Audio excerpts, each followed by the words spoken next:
இன்னைக்கு முதல் செய்தியா எடுத்திருக்கிறது கரூர்ல கல் குவாரிய படம் பிடிக்க போயிருக்காங்க. நியூஸ் 7 தொலைக்காட்சி நிறுவனத்தை சேர்ந்த கேமராமேன் ஒளிப்பதிவாளர் சென்றிருக்காங்க. அந்த கல்குவாரி ஒரு திமுக எம்எல்ஏவுக்கு சொந்தமானதுன்னு தெரிய வருது. அவருடைய குண்டாஸ் இவங்களை அடிச்சிருக்காங்க, காயப்படுத்தியிருக்காங்க. விட்டா போதுண்டா அப்படின்னு சொல்லிட்டு தப்பிச்சு ஓடி வந்திருக்காங்க. மருத்துவமனையில் அனுமதிக்கப்பட்டிருக்கிறார்கள்.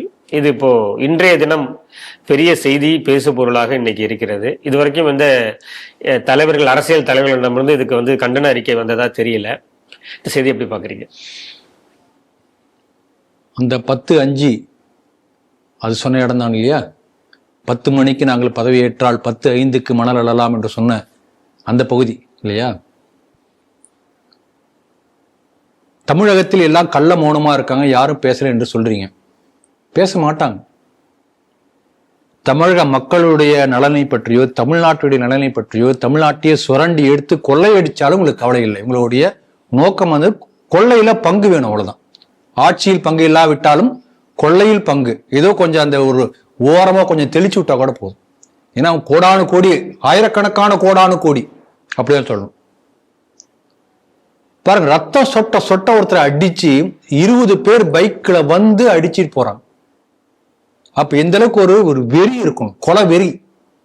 நல்ல வேளை போயிச்சிட்டாங்க, இல்லைன்னா என்ன இருக்குமே தெரியாது. தமிழகத்துல எந்த அளவுக்கு இந்த கனிமவள கொலையுடைய மேக்னிடியூட் பலமுறை நம்ம பேசியிருக்கோம்.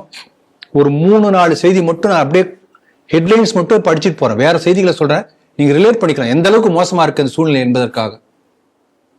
தமிழ்நாட்டுல ஒரு கிராம நிர்வாக அதிகாரி எங்க பகுதியில், எங்க கிராமத்தில் உள்ள கனிமவள கொள்ளைகளுக்கு எங்களுக்கு பாதுகாப்பு எனக்கு கொடுக்கணும், நான் பாதுகாப்பற்று இருக்கிறேன், அதனால எனக்கு கைத்துப்பாக்கி வழங்க வேண்டும் என்று சொல்லி அனுமதி கேட்ட செய்தி ஒன்று பேப்பர்ல படிச்சேன். அப்போ ஒரு விஏஓ அந்த கிராமத்துல சுதந்திரமா செயல்பட முடியாது. ஏன்னா கனிமவள கொள்ளையர்களாக இருக்கக்கூடிய திமுக அடியாட்கள் இல்ல பினாமிகள், கட்சிக்காரனே நீங்க எம்எல்ஏ சொல்லிட்டீங்க, நிறைய இடங்கள்ல கட்சி எம்எல்ஏ இருக்க மாட்டார், அவருடைய பினாமி இருப்பார், அல்லது அவர் கமிஷன் வாங்கக்கூடிய இன்னொரு கட்சியாளர் இருப்பார், இப்படிதான் இருக்கும். அப்ப அந்த அளவுக்கு நிலைமை மோசமா இருக்கு.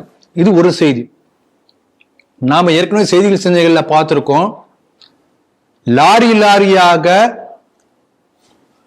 விடிய இரவு எல்லா நேரமும் லாரிகள்ல கனிம வளங்கள் கேரளாவுக்கு கடத்தப்பட்டு ஒரு செய்தி பேசணும். நான் தான் பேசினது கன்னியாகுமரி மாவட்டத்துல. அதை பத்தி அண்ணாமலை அவர்கள் கூட அறிக்கை விட்டாங்க. இன்னும் நடந்துட்டு இருக்கும், விடிய நடக்குது, நான் ஸ்டாப். இது ஒரு செய்தி பார்த்திருக்கிறோம். ஜூனியர் விகடன்ல போன வருஷம் ஒரு செய்தி வந்திருக்கு. என்னன்னா, ஓசூர்ல நிறைய குவாரிஸ் இருக்கு, அந்த குவாரிஸ்லாம் முறைகேடாக இல்லீகல் அந்த மாதிரி மைனிங் நடந்துட்டு இருக்கு.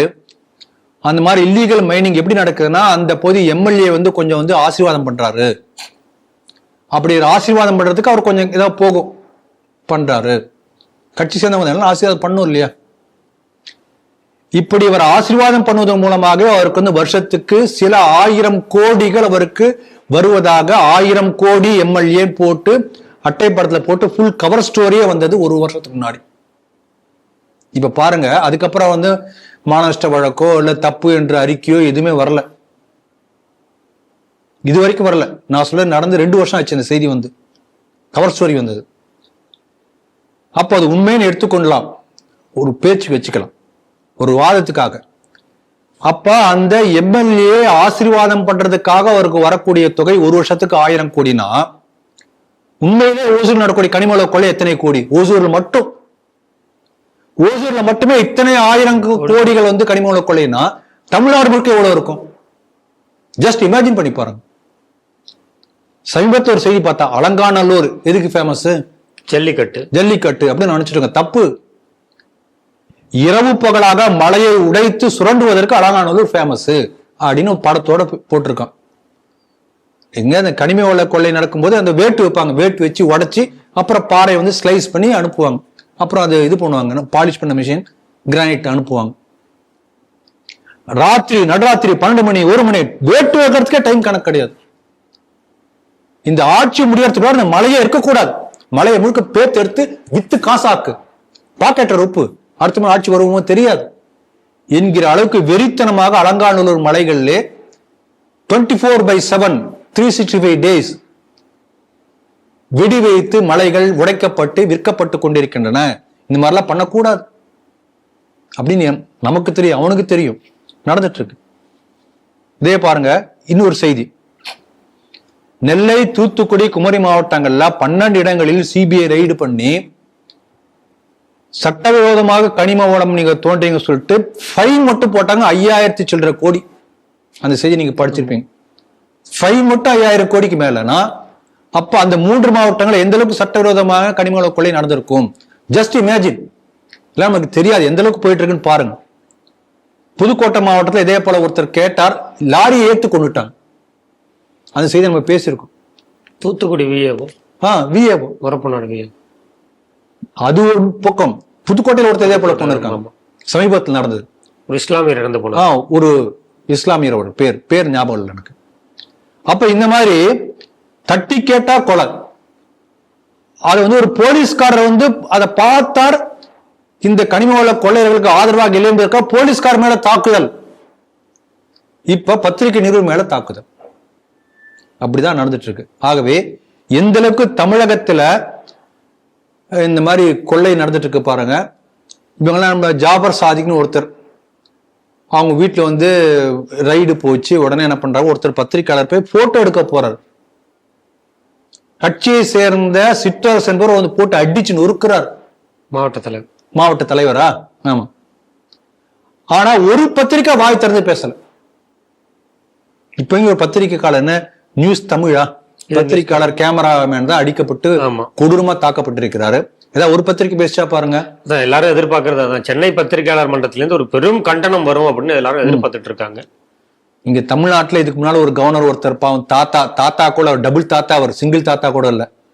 ஒரு சின்ன பொண்ணை லேசா அப்படி ஒரு கன்னத்துல அப்படி ஒரு தட்டு தட்டார். நல்லா பண்ணிருக்கேன் ஏதோ சொல்லி கொள்ளு பேத்தி வயசு, இவர் கொள்ளு தாத்தா வயசு. போச்சு போச்சு போச்சு, பாலியல் சீண்டல். எல்லா பத்திரிகையும் கத்துன்னு கத்தி என்னவோ பெரிய ஒரு நடக்கக்கூடாத காரியம் நடந்தது போல பேசின அந்த பத்திரிகைகள் இவ்வளவு மோசமான கொலைவெறி தாக்குதல் நடந்திருக்க இல்ல வாய பிளாஸ்டர் போட்டு ஒட்டி மூடிட்டு இருக்காங்க. அப்ப இந்த என்றாம்னா பத்திரிகையாளர் எடுத்துக்கிறதா இல்ல திமுகவுடைய ஜால்டான் எடுத்துக்கிறதா? தமிழ்நாட்டு பத்திரிகைகள் எல்லாமே திமுகவுடைய அடிவரடிகள்.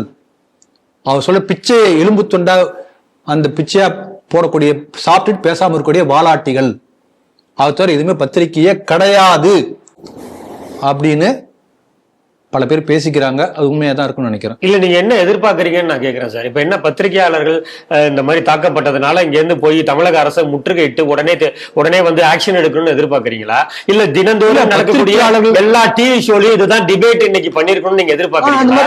இல்ல அதுக்கு அந்த துறை சார்ந்த அதிகாரி யாராவது இதுக்கு பொறுப்பு எடுத்து பதவி விலகணும்னு நீங்க எதிர்பார்க்கறீங்களா? நீங்க என்ன எதிர்பார்க்கறீங்க? குறைந்தபட்சம் இந்த பத்திரிகைகளுக்கு சத்தமாவது போட்டிருக்கணும். பத்திரிகைகளுக்கு ஏற்பட்ட அநீதியும் கத்தியாவது கத்திருக்கணும் இல்லையா? அப்ப நீங்க என்ன பத்திரிகையாளருக்கு ஆதரவா இருக்கீங்க? ஊடகவியலாளர் சங்கம்ல வச்சிருக்கீங்கல்ல, பத்திரிகைகளுக்கு சுதந்திரம் வேணும் கேட்கறீங்கல்ல. அப்போ உங்க குழுவை சேர்ந்த உங்க நண்பர், உங்க துறையை சேர்ந்த ஒருத்தர் தாக்கப்படும் போது, லேசாக தட்டப்படும் போது மாற்று கருத்தை சேர்ந்தவரா இருந்தா உடனே ஊதி பெரிதாக கூடிய நீங்க அவரை கொல்லவே வந்திருக்கான், பேசாம ஆய்வு இருக்கணும் என்ன அர்த்தம்? அப்ப யூ ஆர் பயாஸ்ட். நீ பத்திரிகையாளனே கிடையாது. பத்திரிகை என்பது உண்மை செய்திகளை சொல்லக்கூடிய பத்திரிகை. நீ பத்திரிகை கிடையாது.